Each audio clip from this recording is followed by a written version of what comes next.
Hi, everybody. I likely don't need this microphone, but we have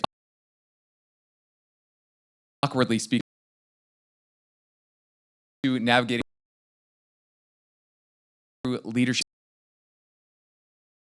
Vice President of Student Professional Development and Experiential Learning here at Harrisburg University. I'm also Associate Professor of Business and Live Entertainment. Prior to my time in higher education, I was actually a large-scale project manager in Las Vegas, hosting events such as the Billboard Music Awards, various events at the MGM Grand for hundreds of thousands of people live and millions of people at home.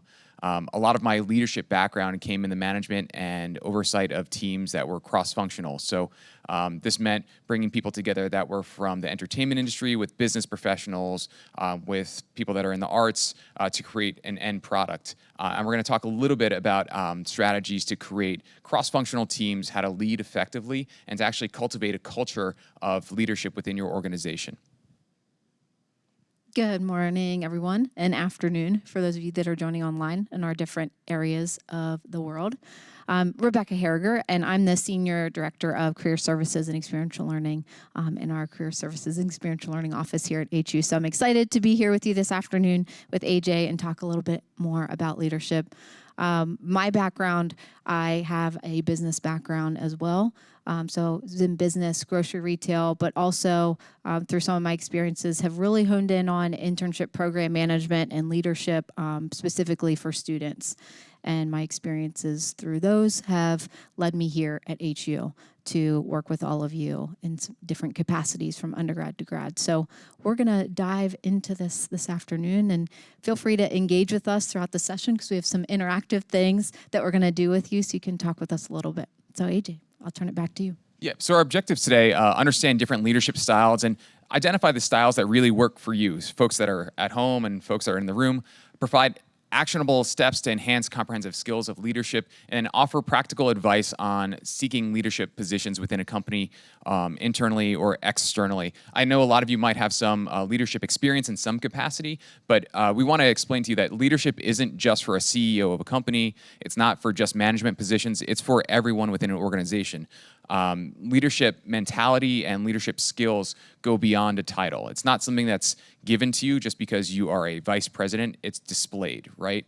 So we want to really harp on that idea that leadership is a set of skills. It's not a title. If you want to assume a leadership role, you might assume that title as well, but you still will have that comprehensive set of skills. And we also want to highlight that there is a difference between leadership and management. And a lot of different individuals, philosophically speaking, have different definitions of these things, right?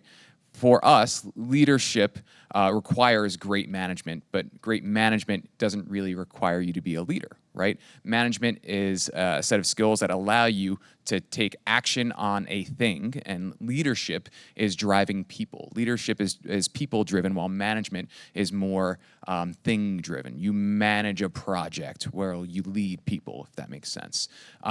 There's two books that we're going to highlight today and really focus on. Simon Sinek's Leaders Eat Last, and we're going to talk about the circle of safety. And then we're also going to go into Greenleaf's servant leadership mentality. And there's quite a long quote that I think is pertinent to our conversation, so I will read the quote to you. But I really just want us to wrap our head around the idea of servant leadership through that. So the servant leader is a servant first. It begins with the natural feeling that one wants to serve first. Then conscious choice brings one to aspire to lead. That person is sharply different from one who is a leader first, perhaps because of the need to assuage an unusual power drive or to acquire material possessions. The leader first and the servant first are two extreme types. Between them are shadings and blends that are part of the infinite variety of human nature. The difference manifests itself in the care taken by the servant first to make sure that other people's highest priority needs are served. The best test, and difficult to administer, is, do those served grow as persons? This is really based around a book that Greenleaf read and epitomized through his work in the 1970s. He was actually a student in the 1920s, and he had an instructor that charged him to change businesses, seeing that businesses failed because individuals didn't understand what they were doing. They just understood the output. the book details a journey to the east, actually, a journey that individuals took and had a servant, Leo was the servant, that built campsites for the whole team and created food and foraged and did everything for them.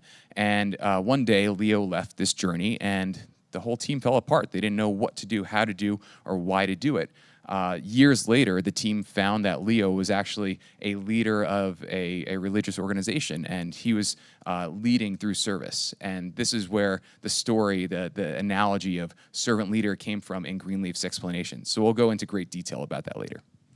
AJ, I'm glad you shared that quote and just the interesting pieces around servant leadership, and we'll talk about that a little bit more. But you also mentioned about Simon Sinek and the book that we're going to focus on as well. But when we think about leadership, some of us may think it's all about being in authority and just managing and being direct.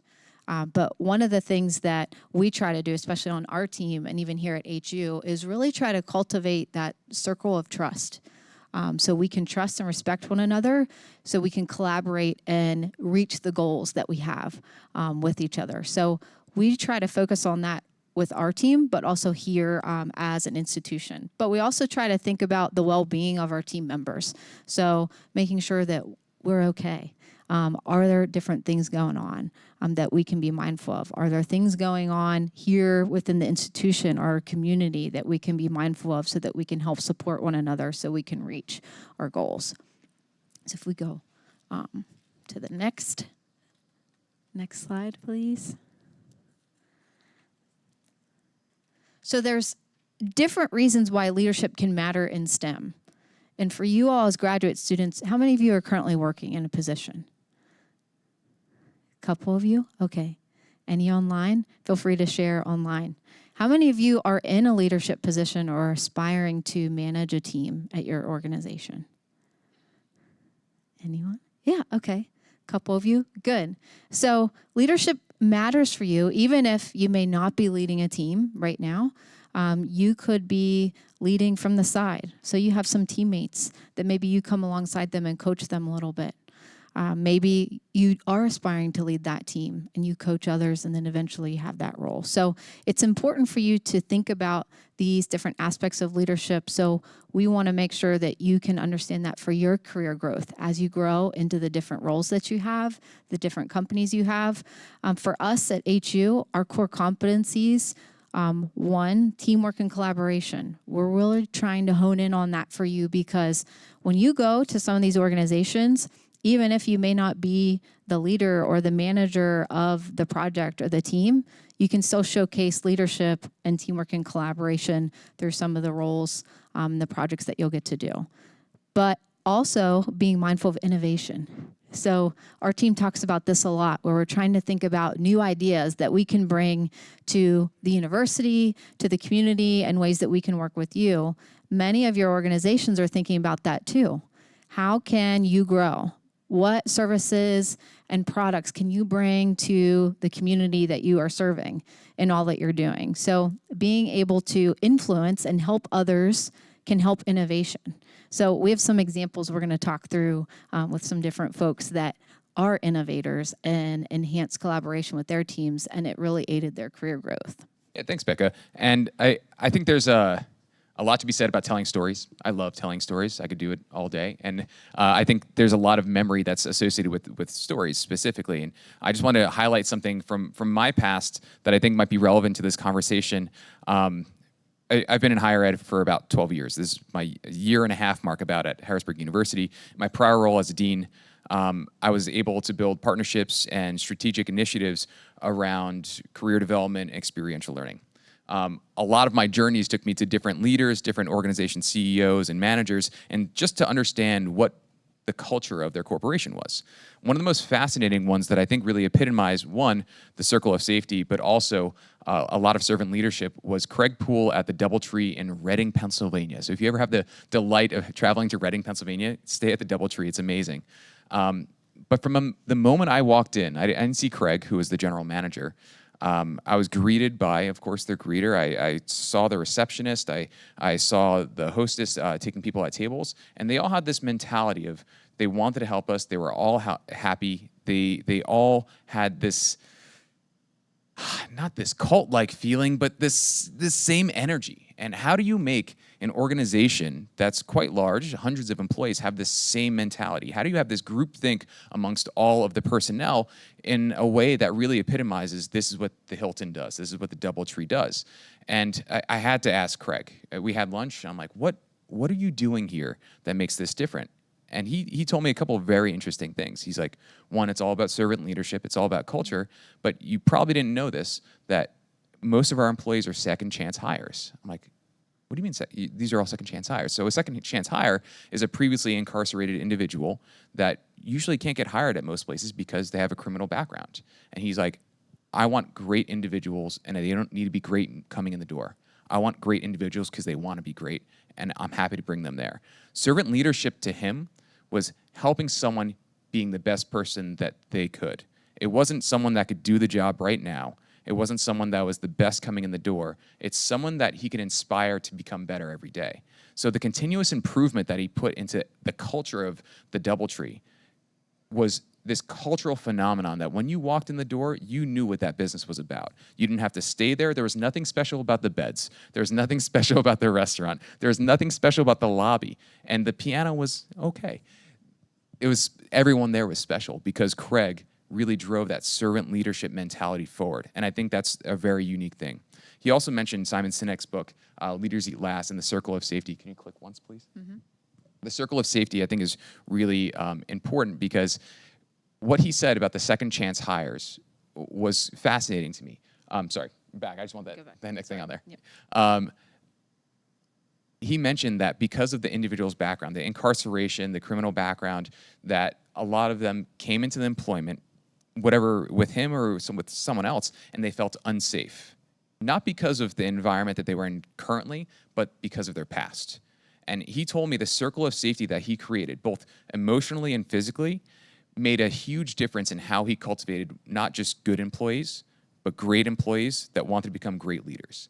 So what Simon Sinek insinuates, and the truth of this is irrelevant, I guess. It's a good analogy. Is he explains that this is a biological process, and that when we were hunters-gatherers, it was very difficult for individuals to exist on their own. So we had to collaborate together to keep each other safe. You had to keep one person with their eye open while you slept. Someone had to keep the fire going. Someone had to hunt and forage to bring food in, and you had to be collaborative and you had to trust each other in order to survive. And he makes the analogy that this is a biological phenomenon, right? The circle of safety is biologically ingrained in us, and whether that's true or not is irrelevant because the outcome of it is proven. And the outcome is people that feel safe perform better, and that's really it. People that feel emotionally and physically safe perform better.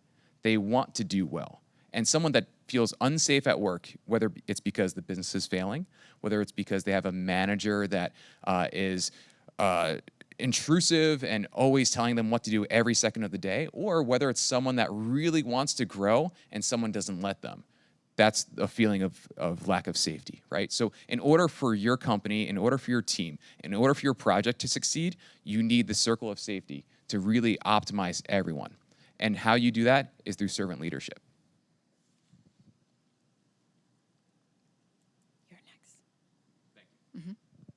So we're going to do another case study. Story time. I keep saying story time. Why is Apple so innovative? There's a lot of reasons Apple's so innovative. I think there's an interesting thing about their product. I think there's an interesting thing about who's on the team. But I really do think it's because it's this ubiquitous, this is shared collective thought that everyone knows what they're doing with the outcome. And that they know key details this. Marketing messages, they're user-friendly, compelling, that says process generic about it. They do. Some of them, few people do, why they were doing it, why, from the ground up, the salespeople, the engineers, to the CEO. I also think there's something to say about Tim Cook and Steve Jobs' mentality of meticulous design, right? And meticulous design, not even just for aesthetic, for the outcome of the product. The iPhone looks beautiful, right, to all the consumers. But Steve Jobs made the internal workings of the iPhone look beautiful and aesthetically pleasing as well. Everyone in that organization, from the product designers to the consumer, knew that this was aesthetically pleasing and it performed well. Is it the best performing product in the world? Probably not. As far as like actual output, it's probably a mediocre product. But you buy into the culture of Apple. This is our mission. This is what we do. Want to be part of us. And that mission from internal to external is what you strive to create. I think that's a fascinating thing about this.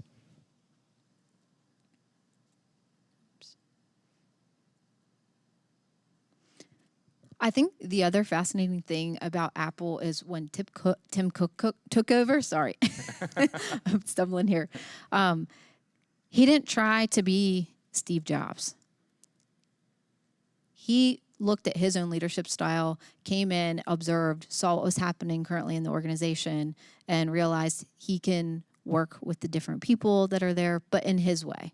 There may be some things from the past that he could adopt, especially with the vision and the brand of Apple, but he needed to move the company forward and to think about, why are we doing what we're doing as a team? How are we doing it, and what? So I know even for us on our team, we're trying to think about that as we're working with all of you, as we're working with the community, as we work with each other. So I think that it was just really interesting that that was a big piece of what he did, but also thinking about how they're impacting the community.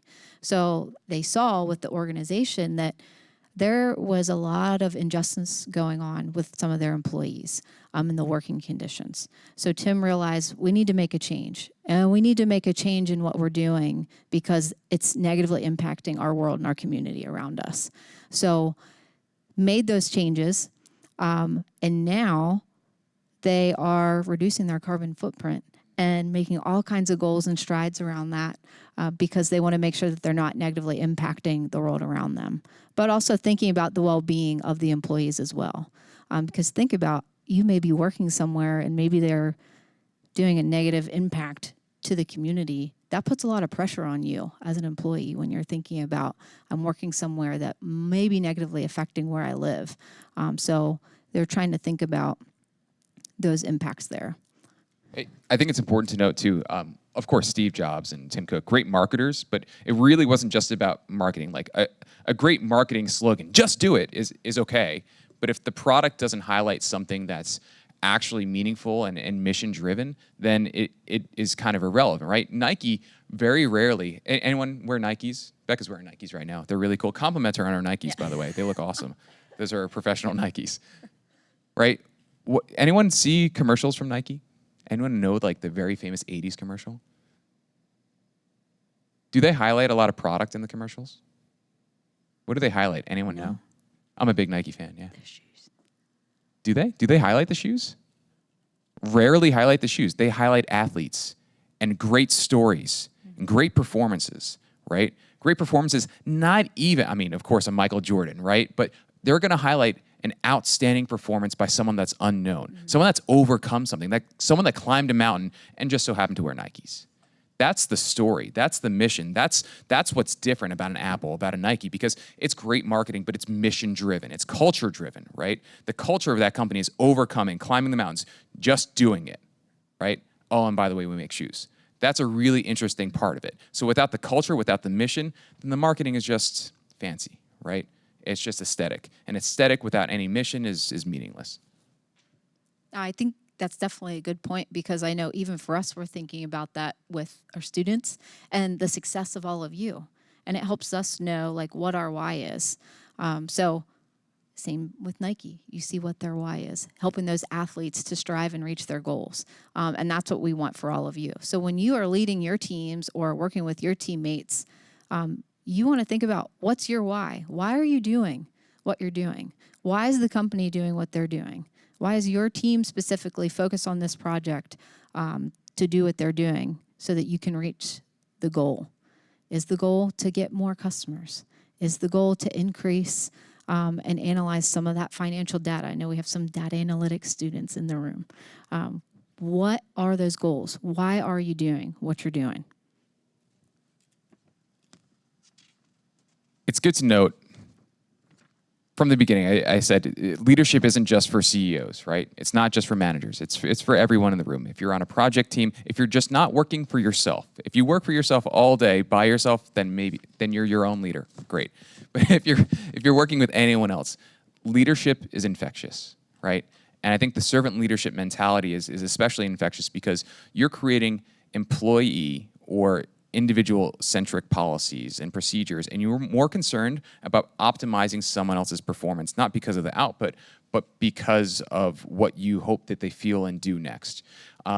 What does this actually look like?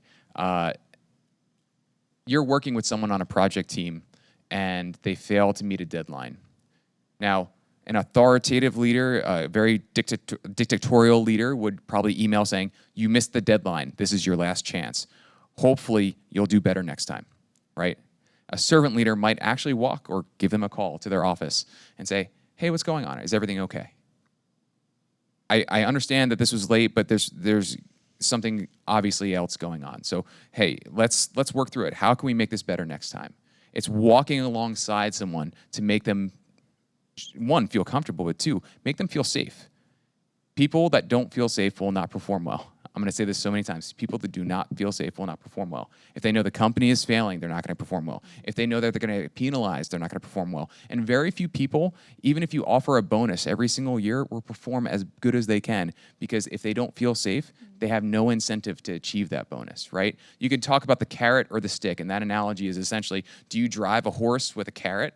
Put the carrot in front of them, they go faster, or you beat it with a stick. And neither of them, I think, is actually useful if the horse never feels safe. It just runs away. And that's all of the employees, all the team members you work with, or anyone else that you actually have to collaborate in this program, in your graduate studies, your undergraduate studies. Making your team feel safe all the time, whether you're a leader, the leader of the team, the project manager, or just a team member, is utmost importance. That's number one. If you are in the hugely beneficial place where you can actually make policies, then you make policies to make sure that they feel safe. Employee-centric policies. You're people first, people over policy, right? Oh, we can't give you health benefits because it's a policy. Who makes the policy? Oh, I do. Oh, so I could do that, right? It's got to be about your team first, making them feel safe every single time. So we have a little exercise for you. I know you might have pen and paper. You could do this on a computer. There's a leadership development action plan that I would like to start thinking about, and it's important that you take some notes on this. So get your word processing document out or pen and paper out, and it's a fun way of discovering, one, what type of leader you are and how you can improve, but what you actually value. Right? If your values and your leadership style don't match, then it's all for naught. It's all lost. So I'm going to go through the steps. Can we go to the next slide? Mm-hmm. So we have 3 steps in this. 1, you're going to think about the skills or traits that make you stand out as a current or future leader in STEM, and you're going to list your top 3 traits. What 3 traits do you have that make you stand out as a leader, right? What makes you special? If you're a business person, what's your unique selling proposition, right? What makes you special? What gives you that spark, that glimmer? What makes you different? What makes you special as a leader? Based on Simon Sinek's circle of safety, envision the kind of work environment where you and your team would feel safe, and write down at least 3 strategies. These can be a couple of words, these can be a couple of sentences, but what would make you and your team feel safe? And then the last part of this, you're going to do a short-term and a long-term goal and action steps to achieve it. We're going to take about 10 minutes to do this. You're not going to get through the whole thing, but I do want to have some feedback from you as to what makes you feel safe, what makes you a great leader, what makes you special as a leader, and what are some action steps that you can take to get to that place. Ready, go. Everyone at home, too. I'm looking at you.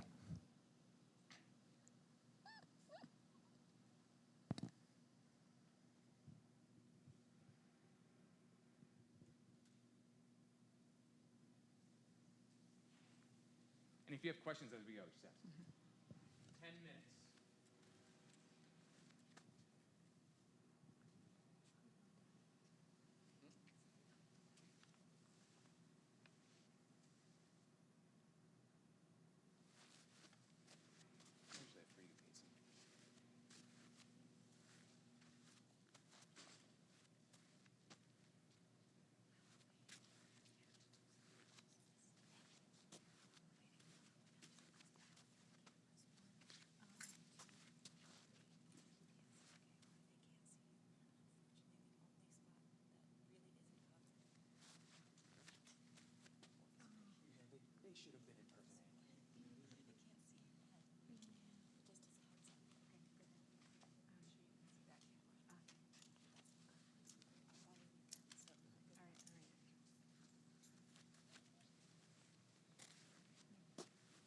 10 minutes.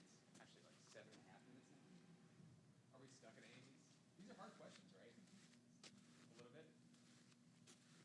Asking yourself what makes you special as a leader is like the most frustrating question, especially if the person next to you has the same answer, right? One thing that helps me is to think about some words that maybe someone would describe you as.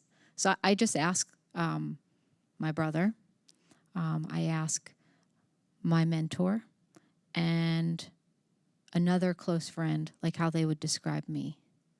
And that helped me as I was framing, like, what are some of the skills and traits that I want to take from that personally, who I am, as I want to be a leader. So think about that. So for me, I like to be creative. So I want to be a leader that helps to create and drive innovation. So that has been a skill and a trait that I'm trying to hone into as I lead. One of mine is also creative. I come from an arts background, so it's difficult to not have that. But I think our kind of creativities are actually really different, which is funny. So you can have the same word and have a different meaning behind it, right? While yours is creative in the building of things, mine's creative in like pulling knowledge from weird places to make something new happen, right? I think another one of mine, just to help the process along, is discipline.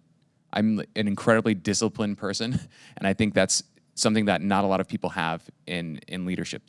They'll waffle back and forth. They'll make a policy and change a policy. They won't be consistent. So I think the discipline to be consistent is a really, really good one. But start thinking about what are your character traits inherently? Who are you, and what lends itself well to leadership? And the folks at home.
Give you 2 more minutes.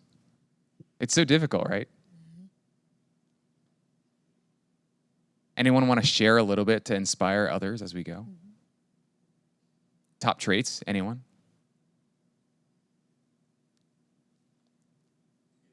Yeah. Calm under, that's when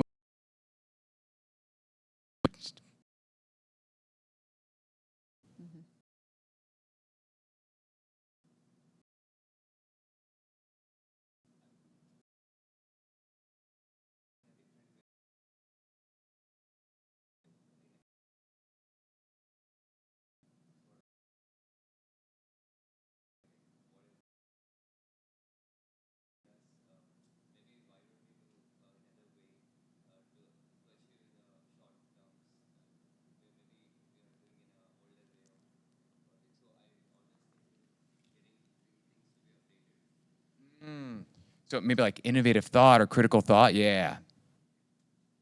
I think that's, we talk about this actually a lot. I think creativity, I mean, that's an innovation, creativity. These are like these ideas. I think they're an undervalued leadership skill amongst a lot of individuals. Some people would say like, I'm authoritative. I inspire. What does that mean?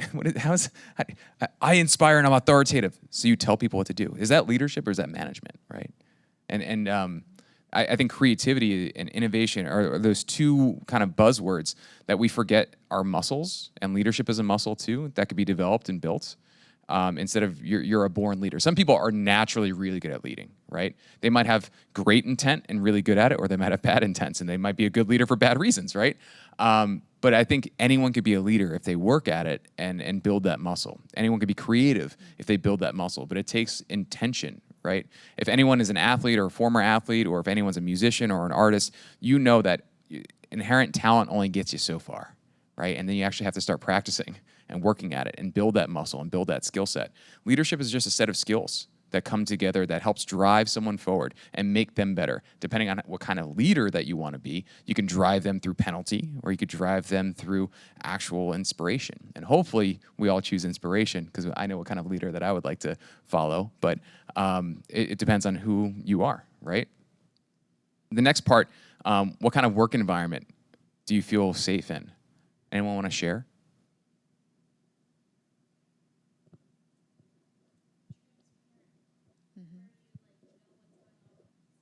Yes, I love that one too. That's probably number one for me. I'm the kind of person that wants to know everything all the time so I can make good decisions, right? I want to know that the CEO or the president tells me, hey, this is a hard financial time because of this, but we have a vision to get there. I don't want it to be cloak and dagger, meaning that we just laid off 50% of our workforce, but everything's fine. Don't look over here, I'm over here. Everything's gonna be okay, right? We see a lot of tech companies with the layoffs. We're like, oh, this is just a normal function of business. No, I think you're hurting. Like that seems pretty obvious, right? The transparency is a really good one. What else? What makes you feel safe? I think this is a good Apple one and a good one with the DoubleTree too. There's no fear of taking risks. Right? If you see one of your colleagues getting fired for taking a risk and losing, then you'll never take a risk again. But I need to be in an environment where I can take strategic risks, not really dumb risks, right? Taking all the risks all the time, not what I'm saying, but taking strategic risks and being celebrated for losing. Celebrate a loss because you made a good decision, but it didn't pan out, right? That's the kind of environment that I like working in. There's no repercussion for trying something new. Might be a repercussion for doing something silly, but definitely not for exploring. What else?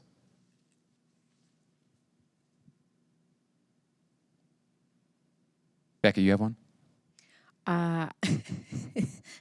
So AJ and I, we've only worked together for about a year. So we've been really trying to work on this circle of safety, circle of trust with each other. So for me, I want to be able to, honesty and integrity is really important for me.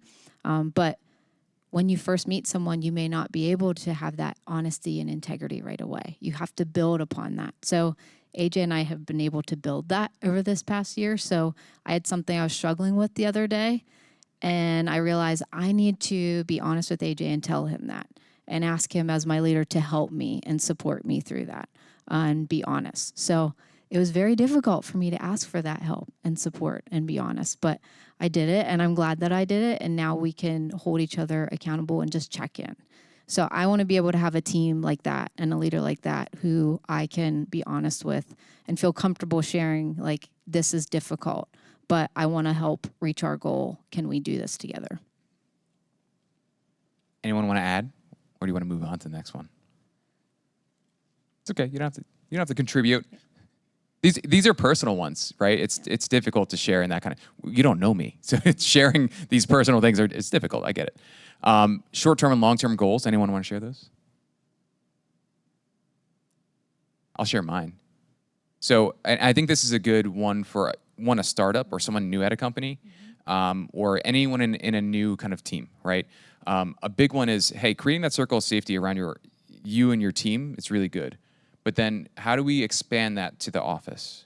How do we make it cross-functional to have more people want to be in that circle of safety and make them feel safe? And then how do we make that across the whole company? I think an Apple does that really well. I think the secrecy mentality, like, hey, we are a team, we are a family, we are this thing that, hey, we don't do this because the outside world it's going to be better if we keep this a secret until we're ready to launch it, right? And that kind of idea of like, hey, we are all in the same boat, and we're all going to do this together and push in the same direction. I think it's unique. Members first, the members first family, right? They call it a family for a reason. They try to have everyone feel safe and everyone feel equal. So expanding that to a whole company, that's a goal of mine. That's definitely more than a 1-year goal. But a long-term goal is expanding that circle wider and wider and wider until everyone at your company, everyone you work with, feels safe and has this group mentality. But it really starts with you and your team, and then your office, then your other offices, and cross-functionally speaking, everyone else you work with and come into contact with, and then it can expand out. It takes a long time to do that, but that's definitely a goal. Anyone else? Goals? You have any, Becca? Emily, you have any? You started 2 weeks ago. You have any? Yeah.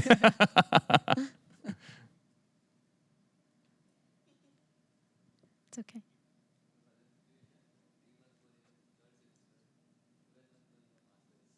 Oh yeah, that's a good one. So, through the undergraduate, master's, doctoral process, whatever it may be, how do we make that leadership driven? Like how do we learn and lead at the same time? That's a challenge, right? Being in a classroom and leading is an interesting one. Let's think about it differently. What about you're not at work? What if you're just in a classroom? How do you serve as a leader in a classroom? Is the professor always the leader? No, right? No. And they shouldn't be. Yeah, go ahead.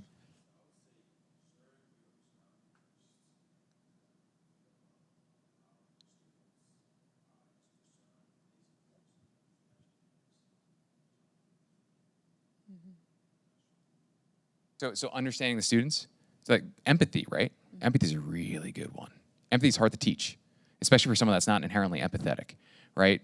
But empathy, I think, is a huge one. It's one of the ones we're going to mention later. But building that skill, it's good. Communication, we mentioned before, right?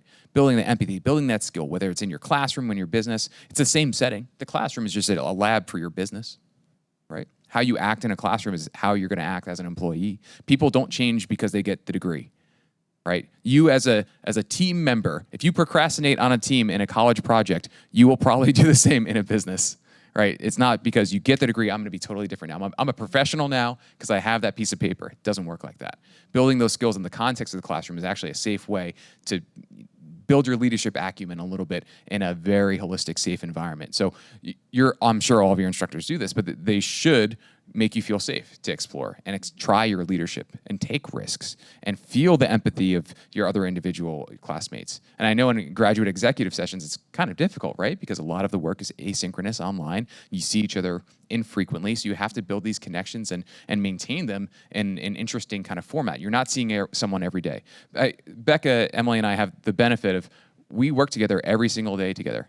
I do a daily stand-up meeting. I do my drive-by. We get coffee and I check in, right? That's an easy way to make sure, take the temperature and understand, hey, we're all on the same page. We all know what's going on today. Everyone's cool? Everyone feel good? Okay, I'll see you later. 10 minutes, and that's all you need. That quick check-in means a lot. When you're in an executive session, we don't see each other every day. You don't see each other every week. That's more difficult. How are you going to overcome that? How do you build the rapport of trust? How do you build that circle of trust and safety? It's difficult. I'm not going to give you a hard answer as to how to do it. it's you determining, hey, do I need to communicate better? What's the communication style? Becca asked me a great question. I think everyone should ask someone that supervises them. How do you prefer to be communicated with? How often do you prefer to be communicated with? Would you like one-on-one meetings? I should have asked her, do you like one-on-one meetings? She asked me, because that's who Becca is. But understanding who you work with and what their preferences are, that's a show of empathy. And then you go into like the logistics of it. How do you like to be communicated with? How often? How can I make you feel comfortable, right? Making someone else feel comfortable, and then hopefully they reciprocate. That's a good, clear way to start this circle. Mm-hmm. Want to add anything? No, I don't think so.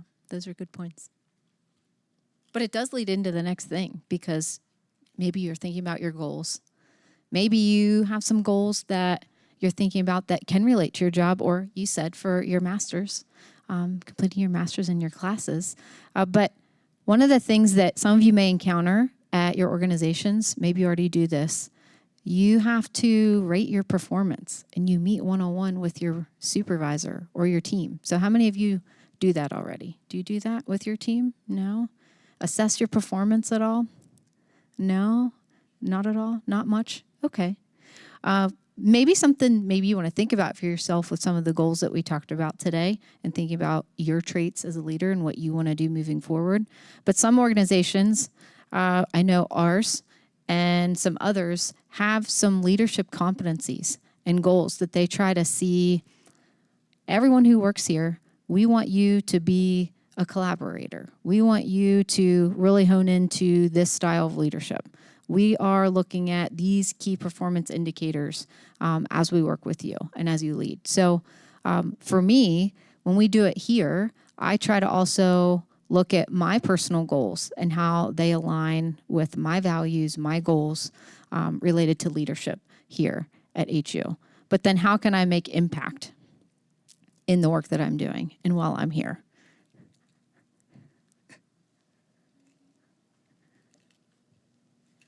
Cool. So there's something called a leadership scorecard, right? There's a scorecard. We know what a scorecard is. It's keeping you accountable for what you do, how you do it, and where you do it, right? This is something that we like to use in assessment. We assess things all the time in higher education. Becca's really good at assessment, so she's gonna talk you through the leadership scorecard a little bit. But I think for all of you, just keeping yourself accountability. Say it really deep into the microphone. I think that's something that we all should really just hone in on, right? It's easy to say, oh, I had a bad day, so this went wrong. Oh, someone else didn't do their job, so I couldn't do mine, right? What's the actual accountability of it? Am I accountable because I forgot to do it and it's kind of in the ether? Or did I actually make it tangible? Did I put it on paper? Did I put that goal out there and did I try to achieve it? If you don't plot something on a map and you don't know where you're going, you'll never find it, right? So I think the assessment part of it allows you to have a pathway to whatever you're trying to achieve. So, yeah. Yeah, I definitely think it's helpful for that pathway because for me, I've tracked it now over the last several years, so I can see where I have grown. Even in this past year, when I told you, I asked my brother, my friend, my mentor, what are some key words that describes me as a leader as I'm growing into a leadership position. I have been able now to make a leadership development and action plan for myself, which has been very different than the past several years. So I have this little scorecard now for my personal self, and then I'm going to use that as I continue to work with AJ and Emily and the rest of our team here so that I can go forward. It gives me some metrics for myself so that I can see different criteria that I can gauge my leadership on and my readiness to do different projects and how I can lead others. And it set a baseline and different targets for me. So I know who I am and why I'm doing what I'm doing. But I also am trying to review it periodically. So I have a mentor now. I also have a trusted friend that I shared my leadership scorecard with. So I've been able to connect with him every so often to go through that and talk through what's going well. Are you running into some challenges? And how can I support you through some of these challenges? And we can talk through that and maybe adjust. Do we need to adjust the plan? Because sometimes you can outline the plan, but we need to pivot and we need to adapt and be flexible. So it's good to review it periodically. So AJ is going to show you here. This is just an example that he made, which I think is really cool. And you can utilize this too for yourselves as well if you would like. So welcome to our leadership rubric. All of these items are subject to change, right? You should put all the key output areas and you determine your metrics and your baselines. But this is about accountability, right? Setting that mark on the map that you're guiding towards. So that action plan, that 3-month, that 6-month, that 10-month in leadership, this is how you get there. And these are the different areas that you can start pursuing. I formatted this specifically for like graduate or undergraduate studies. I think it's important there. Leadership and research, collaborative skills, team collaboration, communication, and professional development. And I separated collaborative skills and team collaboration for a very specific reason, because I think that collaborative skills goes beyond just who you have on your team. It's interdisciplinary, it's cross-functional, there's different offices, there's different individuals involved that you don't immediately work with, and team collaboration is someone that's insular. So as a AVP here, let's say collaborative skills, it would be our office, the Career Services and Experiential Learning Office, working with student success and advancement. How many times do we have projects happen? Did we have project completion and what was the output? Versus team collaboration, hey, Emily, Rebecca, and I worked on this. What was the output, right? Insular versus external, but I think both are very important. That's also part of a stakeholder analysis. So any of the business folks in the room, I know you would appreciate that as well. Communication, professional development, kind of speak for themselves, but communication could go in the graduate setting. How many professional presentations did I give? Did I give it for my company? Did I give it for my professor? Did I give a conference presentation, right? How are my communication skills? Do I get feedback every time that I send an email? Do people hate when I call them, right? Just understanding how much communication, how often, and then how well you're doing it is really important. I think that's an overlooked trait coming out of the wake of the pandemic. We could say that we're out of the pandemic, right? Coming out of the pandemic, a lot of folks don't prefer in-person or on-the-phone conversation, but here's a really difficult thing. When we shoot out an email saying the same thing that we would say in person, it could be misunderstood in a completely different way. Writing, hey, I need to see you, versus, hey, I need to see you. The tone of voice is very different and the intent is very different. So that phone call, that in-person conversation is really important. The communication skills here, I think you should start assessing because, hey, even if someone doesn't prefer to be communicated with, sometimes the best way to do that, it's over the phone or in person. Even if someone emails you, maybe the easiest way and best way to respond is a Teams video call or a phone call. It doesn't always warrant a quick email, right? Sometimes the quick email does more harm than good.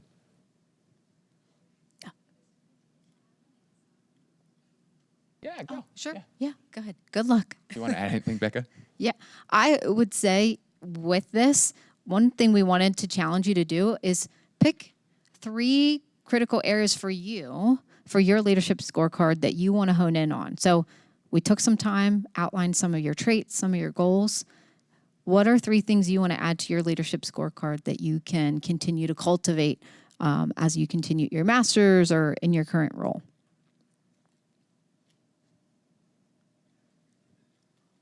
Yeah, any items? Yeah.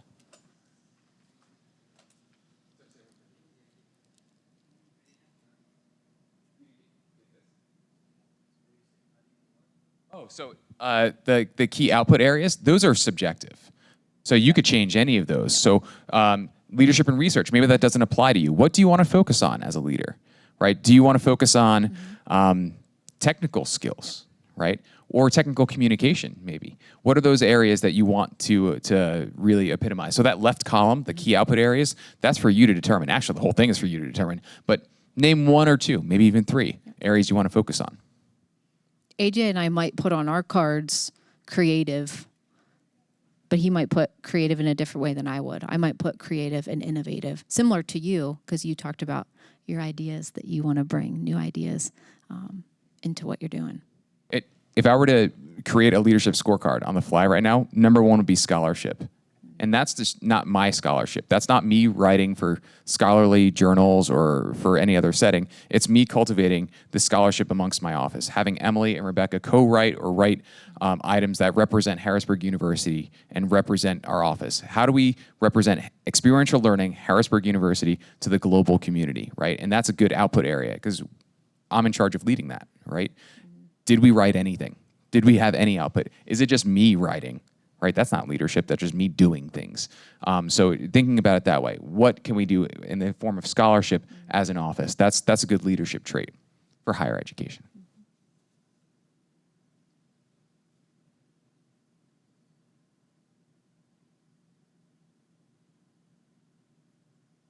What programs are you part of?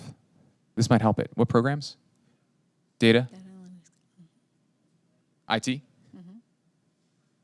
Forensics, nice. So, I mean, these are all interesting ones, right? So data analytics, you will have to work with project teams. IT, you will have to work with lots of clients, tons of clients all the time, right? So client satisfaction metrics, that's a great one to put on the opposite side of it, right? And forensics, you're gonna have to definitely work cross-functionally across teams, right? You can't just do science in a silo. That's useless, right? So how do you communicate what your findings? That's a really good one to add there too, right? So that scorecard is important. It holds you accountable. Right? It's like finishing an assignment or in Canvas, right? The most glorious time of my day, There's 2 times. One, when I have all my grading done and that little stupid panel on the right side has nothing in it, or I hit inbox 0. Inbox 0 is the most satisfying thing. You know what I'm talking about? Your email inbox, there's nothing unread. Everything is done. And of course, like 2 seconds later, it's ruined. But when you hit inbox 0, that's glorious, right? That's a good part of this.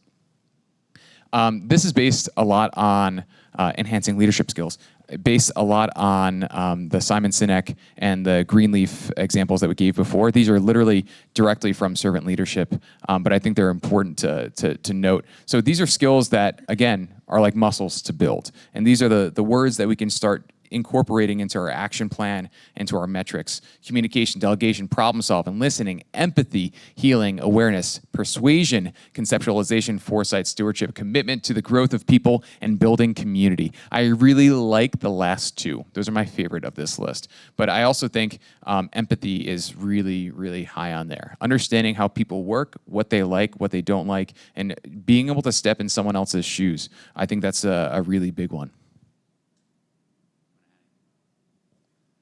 I love all these words. The one for me, delegation, I always try to keep that in mind, especially as I continue to work with people and grow my team.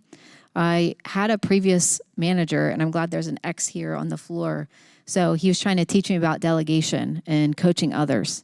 And we were serving a big conference that was happening, and I was managing the kitchen. I had a cook, but I also had a bunch of leaders underneath me that needed to serve the group.